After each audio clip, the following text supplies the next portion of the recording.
Buenas noches a todos, estamos en el especial de Halloween. Disfrútenlo, comenten desde donde lo ven y suscríbanse. Trabajo como guardia nocturno en el edificio comercial Santana desde hace casi 3 años. Es un edificio de 15 pisos en el centro de la ciudad. Nada muy especial, pero paga las cuentas y me permite estudiar durante el día. La rutina siempre fue tranquila. Hacer las rondas, revisar las cámaras, anotar en el libro de incidencias. Nunca pasó nada importante por acá. Solo el ocasional indigente tratando de refugiarse en la entrada o algún ejecutivo que se le olvidó algo en la oficina. Hasta que, en marzo de este año, empecé a tener unos sueños muy raros. Al principio, pensé que era solo cansancio. Ya sabes cómo es. Trabajar de noche te desbarata el sueño. Pero estos sueños eran diferentes, siempre involucrando el edificio donde trabajo. Era siempre la misma sensación. Algo estaba mal con la estructura, como si el edificio fuera a colapsar. Despertaba sudando y con una sensación fea que me duraba todo el día. El primer sueño fue en la madrugada del 15 de marzo. Desperté a las 4:30 de la mañana en casa, con el corazón acelerado. En el sueño, estaba haciendo mi ronda normal cuando sentí el edificio moverse de forma extraña. No era como un temblor, era algo diferente, como si la misma estructura estuviera cediendo. Veía grietas apareciendo en las paredes, escuchaba crujidos viniendo del techo y tenía la impresión de que todo se iba a venir abajo en cualquier momento.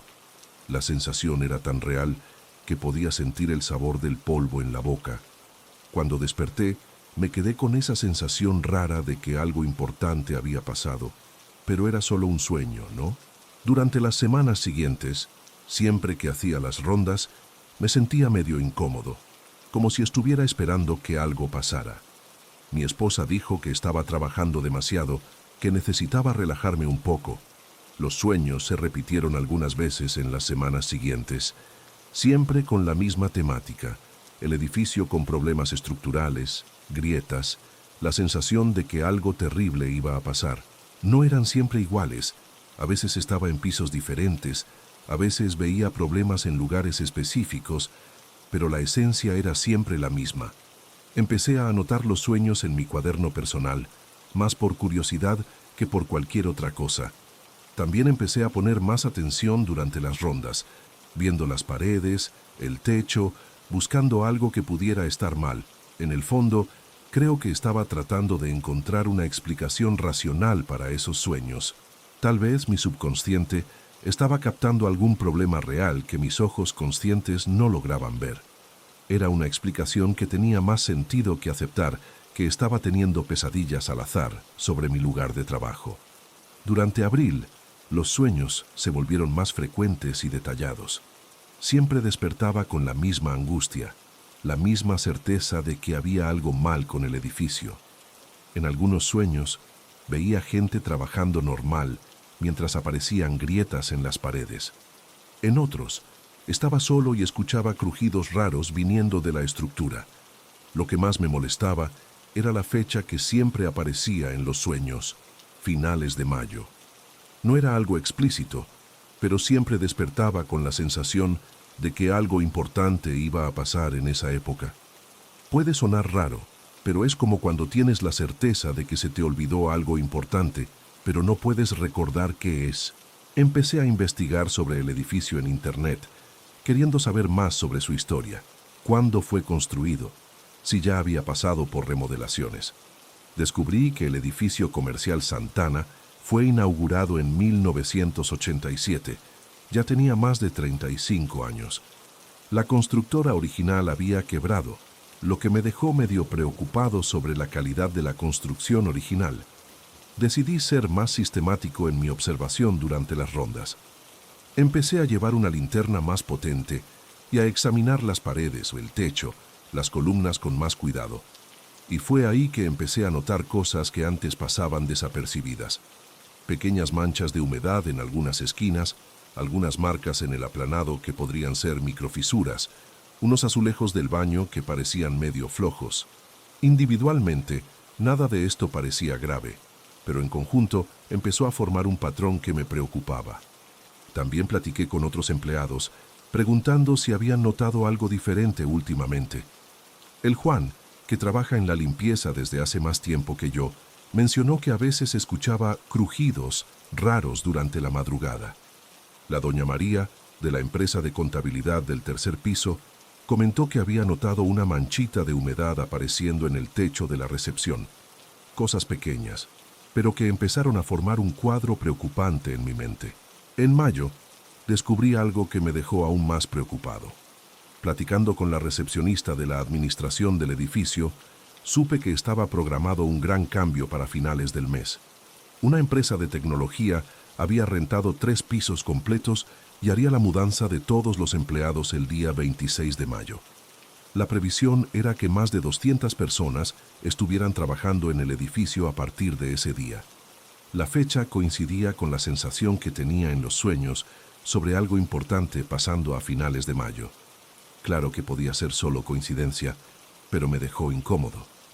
Empecé a pensar seriamente en platicar con alguien sobre mis preocupaciones, pero no sabía bien cómo abordar el asunto. No podía simplemente llegar con mi supervisor y decir que estaba teniendo sueños sobre el edificio colapsando. Iban a pensar que estaba loco. Necesitaba un enfoque más racional, más profesional. Decidí buscar al administrador del edificio, Señor Carlos, y le expliqué que había notado algunos problemas menores durante mis rondas. No mencioné los sueños, obviamente, pero dije que estaba preocupado por algunas fisuras y marcas de humedad que había observado. Enlisté los lugares específicos y sugerí que tal vez sería interesante hacer una inspección técnica, especialmente considerando que el edificio iba a recibir muchos empleados nuevos pronto. Me agradeció por la atención a los detalles, pero no pareció muy preocupado. Dijo que iba a echarle un ojo cuando tuviera tiempo. Su reacción me frustró, pero también me hizo cuestionar si no estaba siendo demasiado paranoico. Tal vez esos problemas que había observado eran realmente menores, cosas normales en un edificio de más de 30 años. Pero aún así, no me podía quitar la sensación de que algo estaba mal. Decidí actuar por mi cuenta. Busqué en internet un ingeniero civil, el doctor Roberto Ferreira, y le expliqué que trabajaba como guardia y estaba preocupado por algunas señales que había notado en el edificio. Le mostré fotos de los problemas que había documentado y le pregunté si podía dar una opinión profesional. Dijo que, basado solo en las fotos, era difícil hacer una evaluación, pero que algunas de las señales que había notado podrían indicar problemas en la estructura. Le ofrecí pagar una consulta informal para que fuera a echarle un vistazo personalmente, y aceptó ir conmigo al edificio durante mi turno nocturno. Sentí un alivio al ver que un profesional estaba tomando en serio mis preocupaciones. Tal vez no estaba siendo paranoico después de todo, o al menos no estaba solo en mi preocupación por la seguridad del edificio. Era la primera vez en semanas que me sentía un poco más tranquilo sobre la situación. La visita del doctor Roberto fue en la noche del 18 de mayo. Trajo algunos instrumentos básicos y examinamos todos los puntos que había documentado. Después de cerca de 2 horas de inspección, se veía visiblemente preocupado. Según él, varios de los problemas que habíamos encontrado podrían indicar cuestiones estructurales serias. Las manchas de humedad eran más extensas de lo que parecían a primera vista. Algunas de las fisuras seguían patrones que sugerían movimiento en la estructura, y había señales de que la filtración estaba pasando desde hace más tiempo de lo que se imaginaba. Dijo que necesitaría una inspección más detallada para estar seguro, pero que, basado en lo que vio, recomendaría fuertemente una inspección estructural completa antes de aumentar la ocupación del edificio. Le pregunté si había riesgo inmediato y respondió que era difícil decir sin exámenes más sofisticados, pero que algunas de las señales eran lo suficientemente preocupantes para justificar precaución. Armado con la opinión del doctor Roberto, volví con el señor Carlos al día siguiente. Esta vez, llevé un reporte informal escrito por el ingeniero, con fotos y recomendaciones específicas. El administrador finalmente pareció tomar en serio la situación, especialmente cuando vio que había un ingeniero involucrado. Dijo que iba a contactar a la empresa de mantenimiento del edificio para solicitar una inspección más detallada. También mencionó que, dependiendo de los resultados, podría ser necesario posponer la mudanza de la empresa de tecnología. Sentí un peso quitándose de mis hombros, pero todavía estaba ansioso sobre los resultados de la inspección oficial. En las noches siguientes, continué haciendo mis rondas con aún más atención, documentando cualquier cambio en los problemas que habíamos identificado. Algunas de las fisuras parecían haber aumentado ligeramente, y noté nuevas señales de humedad en áreas que antes estaban secas. Esto solo reforzó mi sensación de que habíamos actuado en el momento correcto. La inspección oficial fue programada para los días 22 y 23 de mayo, realizada por Estructural Ingeniería, una empresa especializada en diagnósticos de edificios. Trajeron equipos sofisticados que nunca había visto, aparatos para detectar humedad dentro de las paredes, instrumentos para medir la resistencia del concreto, escáneres para examinar la estructura interna. Pasé los 2 días acompañando su trabajo, tratando de entender lo que estaban encontrando. Los ingenieros eran profesionales y cuidadosos, pero yo podía percibir que estaban preocupados por algunos de los descubrimientos. Vi a uno de los técnicos haciendo varias mediciones en la misma área, como si estuviera confirmando algo que no le gustó ver. En el segundo día, el ingeniero jefe platicó largamente por teléfono con alguien, siempre con expresión seria. Cuando terminó la inspección, dijo que el reporte estaría listo en algunos días, pero que algunas cuestiones importantes fueron identificadas. El reporte llegó el día 25 de mayo, irónicamente la fecha que siempre me dejaba incómodo en los sueños. El señor Carlos me llamó para una junta, diciendo que quería que estuviera presente, ya que había sido responsable de identificar los problemas iniciales. Lo que escuché en esa junta fue al mismo tiempo alarmante y tranquilizador. El reporte identificó compromiso moderado a significativo en varios puntos de la estructura, con recomendación de reparaciones inmediatas y limitación temporal de la ocupación del edificio. No era el escenario catastrófico de mis sueños, pero era lo suficientemente serio para justificar todas mis preocupaciones. Las áreas problemáticas listadas en el reporte incluían varios de los lugares que había identificado, además de algunos problemas adicionales que solo los equipos especializados lograron detectar. Lo más importante era que la mudanza de la empresa de tecnología fue oficialmente cancelada hasta que las reparaciones fueran concluidas. Los ingenieros explicaron que el edificio no estaba en riesgo inminente de colapso, pero que la combinación de filtraciones, movimiento estructural y desgaste natural de más de 30 años había creado una situación que necesitaba resolverse rápidamente. La recomendación era reducir la ocupación del edificio en 40% inmediatamente y hacer reparaciones estructurales extensivas en los próximos 6 meses. El señor Carlos se preocupó por los costos y la logística, pero acordó que la seguridad tenía que venir primero. Salí de esa junta con sentimientos contradictorios, alivio por haber evitado un problema potencialmente serio, pero también cuestionándome sobre el papel de mis sueños en toda esta situación. ¿Será que realmente me habían alertado sobre un peligro real o fue solo una coincidencia extraordinaria? Probablemente nunca voy a saber la respuesta, pero una cosa era cierta: confiar en mi intuición, aun cuando parecía irracional, había sido la decisión correcta. Hoy, 2 meses después, el edificio comercial Santana está pasando por extensas reparaciones estructurales. La ocupación fue reducida temporalmente, varias empresas fueron reubicadas y yo fui transferido a un nuevo lugar de trabajo. Las obras deben durar al menos 4 meses más. Platiqué con algunos de los ingenieros sobre cómo logré identificar los problemas antes de que se volvieran críticos, y dijeron que probablemente mi observación diaria del edificio me permitió notar cambios graduales que otras personas no percibieron. Tiene sentido, pero no explica completamente los sueños. Mi esposa dice que no importa cómo pasó. Lo importante es que evité que cientos de personas trabajaran en un ambiente potencialmente peligroso. Tiene razón. pero todavía me quedo pensando en qué habría pasado si hubiera ignorado esa sensación persistente de que algo estaba mal. Los doctores que consulté hablan de percepción subliminal y procesamiento inconsciente de información sensorial, lo que suena mucho más científico que sueños premonitorios. La verdad es que nunca voy a saber con certeza si esos sueños eran intuición, observación subconsciente o solo una coincidencia extraordinaria que me llevó a poner más atención a los detalles. Lo que sé es que cuando tienes una sensación persistente de que algo está mal, especialmente cuando involucra la seguridad de otras personas, vale la pena investigar. Aunque parezca irracional, aunque la gente piense que estás siendo paranoico, sigo trabajando como guardia y ahora pongo aún más atención a los detalles de los lugares donde trabajo.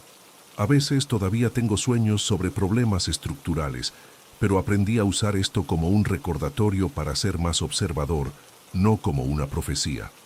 Tal vez la verdadera lección de toda esta experiencia sea que nuestra mente puede captar señales sutiles que nuestra conciencia no procesa inmediatamente. Los sueños pueden haber sido solo la forma de mi subconsciente alertarme sobre cosas que estaba viendo, pero no interpretando conscientemente. No sé si voy a tener otros episodios como este, pero si los tengo, voy a hacerle caso a las señales. Aprendí que es mejor investigar una preocupación infundada que ignorar un problema real. El doctor Roberto, que acabó siendo contratado para supervisar las reparaciones, me dijo que casos como este no son tan raros como uno se imagina. Según él, muchas personas que trabajan diariamente en edificios desarrollan una sensibilidad para cambios estructurales, aunque no tengan entrenamiento técnico. Es como un sexto sentido para problemas que se va desarrollando a través de la observación constante. Puede ser eso mismo, o puede haber sido solo suerte. De cualquier forma, me quedo tranquilo sabiendo que tomé las actitudes correctas cuando sentí que algo estaba mal. Al final de cuentas, proteger la vida de las personas siempre vale más que parecer paranoico o loco para algunos. Mi nombre es Carmen. Soy enfermera del turno de la noche en el Hospital General. O por lo menos eso era lo que hacía. Hoy en día ya no sé bien qué soy. Siempre me gustó la noche. El silencio que solo se rompe con el pitido constante de los monitores y con el ruido de nuestros propios pasos en el pasillo. Hay una paz extraña en este horario, una sensación de que el mundo afuera se detuvo y solo nosotros estamos aquí, vigilando. Todo empezó hace unos 6 meses. Fue con el señor Alfonso del 302, un señorcito muy simpático, diabético, que se estaba recuperando bien de una neumonía. Tuve un sueño con él. No fue un sueño normal, de esos confusos, fue claro, casi técnico. Yo veía el monitor cardíaco de él en el sueño, la línea que antes hacía picos y valles quedándose recta. El reloj digital en la pared del cuarto marcaba las 3:42. La causa, embolia pulmonar masiva. Desperté sudando frío, con el horario clavado en mi cabeza. Traté de ignorarlo, ¿sabes? Cosa del estrés, de nuestra cabeza que no se desconecta. Llegué al hospital, hice mi rutina, pasé el café. Cuando dieron como las 3 de la mañana, sentí una opresión en el pecho. Me quedé caminando de un lado para otro, tratando de convencerme de que era una tontería. Pero a las 3:42 en punto, la alarma del cuarto 302 se disparó. Corrimos para allá, pero ya era tarde. El médico legista, horas después, confirmó la causa de la muerte: embolia pulmonar. En ese momento me helé. Pero uno siempre busca una explicación lógica, ¿no? Pensé que tal vez había escuchado a los doctores comentando sobre ese riesgo y mi subconsciente lo guardó. Pasa. Traté de dejarlo pasar, pero la sensación fea se quedó pegada a mí como el olor del alcohol en las manos. Una semana después, pasó otra vez. Esta vez con una muchacha, la Beatriz, del 215. Había tenido un accidente de carro, pero estaba estable, platicando. En mi sueño, yo la veía teniendo una hemorragia interna súbita. El monitor de presión pitaba como loco, y el reloj mostraba la 1:17. Yo veía al equipo tratando de reanimarla, pero sin éxito. La imagen era tan nítida que parecía la repetición de una película. Llegué al turno con el estómago revuelto. No podía ni voltear hacia el cuarto 215. La Sandra, sea una compañera mía, hasta me preguntó si estaba bien. Dijo que me veía pálida. Solo le di una sonrisa amarilla y le dije que no había dormido bien. Cuando dio la 1 de la mañana, fui a checar sus signos. Estaba todo normal. Sentí un alivio inmenso. ¿Ves? Era solo una pesadilla, pensé. Pero a la 1:17 sonó la alarma, exactamente como en el sueño. Corrimos, tratamos de todo. La perdimos. Ahí el pánico me pegó de verdad. Ya no era coincidencia, era algo pasándome a mí. No le conté a nadie. ¿Quién me creería? Iban a pensar que me estaba volviendo loca, que el estrés del trabajo me había dejado mal. Empecé a tenerle miedo a dormir. Cada vez que cerraba los ojos, era una ruleta rusa. ¿A qué paciente vería esa noche? El tercero fue el detonante. Un paciente en el área de cardiología. Soñé con el paro cardíaco, el horario, todo. Esa noche no aguanté. Me quedé cerca del cuarto, fingiendo acomodar unos expedientes. Mi corazón parecía que se me iba a salir por la boca. La Sandra pasó por mí y se extrañó. Carmen, ¿qué haces ahí parada? Parece que viste un fantasma. Y en el momento que el reloj marcó la hora del sueño, sonó la alarma. No me moví. Solo empecé a llorar, ahí en medio del pasillo. Fue después de eso que la doña Eliane, la jefa de enfermeras, me llamó a su oficina. Pensé que me iba a regañar, o peor, que me iban a apartar. Pero la plática fue otra. Fue muy calmada, casi fría. Dijo que habían notado un patrón, que yo parecía tener una sensibilidad para predecir complicaciones. Nunca usó la palabra sueño o mispredicción. Solo dijo que mi intuición era una herramienta valiosa. Ese día me cambió de área.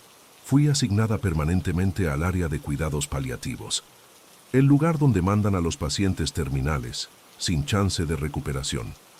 Su justificación fue que mi presencia tranquilizadora sería más útil ahí. Pero yo sabía lo que eso significaba.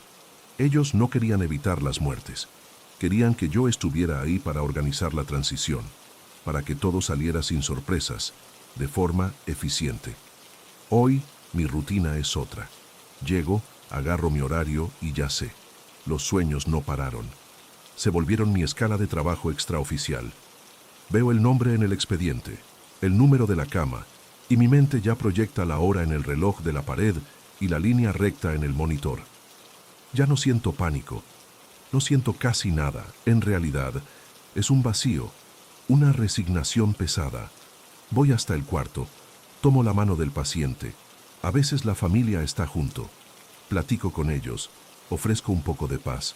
Me ven como un ángel de la guarda, la enfermera dedicada que se queda hasta el último segundo. No saben que soy lo contrario. No soy un consuelo, soy el aviso de 5 minutos, la notificación de que el sistema está a punto de apagarse. A veces me pongo a pensar en lo que me convertí. Ya no salvo a nadie, solo observo. Soy una espectadora con lugar en primera fila para el final. El hospital me usa, la muerte me usa y yo solo obedezco. Agarro mi café amargo en la cocina y espero la siguiente alarma, que sé exactamente cuándo va a sonar. Ya no soy una enfermera, soy la última visita.